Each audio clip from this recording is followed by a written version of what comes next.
காலையில எழுந்து வீட்டு வேலை செய்யறது எல்லாருக்கும் எப்படின்னு தெரியலைங்க. எனக்கு இது பிடிச்சமான விஷயம் தான். காலையில எழுந்து நம்ம எக்சர்சைஸ் அது இதுன்னு செஞ்சு உடம்ப ஃபிட்டா வச்சுக்கணும்னு ட்ரை பண்றத விட, இந்த மாதிரி வேலைகள செஞ்சாலே உடம்பு ஃபிட்டா இருக்கும். முன்னையெல்லாம் சாணம் போட்டு வாச தொளிப்போம். இப்ப அப்படியெல்லாம் இல்லைலங்க. எல்லாரும் நம்ம இந்த மாரி ஓச பிடிச்சு தான் வாசல கழுவி விடுறோம். கழுவி விட்டு சின்னதா ஒரு கோலம் போட்டு அப்படியே போர்டிகோக்கு மாப் போட்டுட்டு, அதுக்கே எனக்கு ஒரு 1/2 மணி நேரம் பிடிச்சிரும். வந்து குளிச்சுட்டு சாமி ஃபோட்டோவுக்கு விளக்கேத்தி சாமி கும்பிட்டுட்டு, இன்னைக்கு வெட்டிங் டேங்கிறதுனால, பக்கத்துல இருக்கிற முருகன் கோயிலுக்கு போய் சாமியும் கும்பிட்டுட்டு வந்துட்டேங்க. அங்க மணி ஐயர் இருந்தாரு. அவர்கிட்ட ஆசீர்வாதம் கூட வாங்கிட்டு வந்துட்டோம்.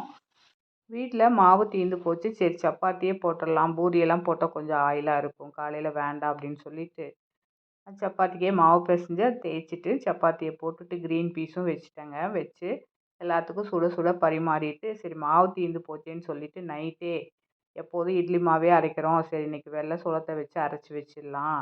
பணியாரம், தோசைக்கெல்லாம் ஆகும்ன்னு சொல்லி போட்டு தோட்டத்துலேருந்து கொண்டாந்த வெள்ள சோளம் தாங்க. தோல் நீக்காத வெள்ள சோளம். அதனால ஒரு அடி அடிச்சுக்கலாம். கொஞ்சம் தண்ணி ஊத்தி ஒரு அடி அடிச்சா தோல் வந்துரும். அது கூட 1 கப் அளவுக்கு இட்லி அரிசியும் சேர்த்து ஊற வச்சுட்டேங்க. நான் இட்லி அரிசியில ரேஷன் அரிசி சேர்த்து தான் ஊற வச்சேன். அது கூட காலையில எழுந்து உளுந்தும் ஊற வச்சுட்டு, இந்த மாதிரி அரைச்சு எடுத்து கலந்து வச்சாச்சுங்க.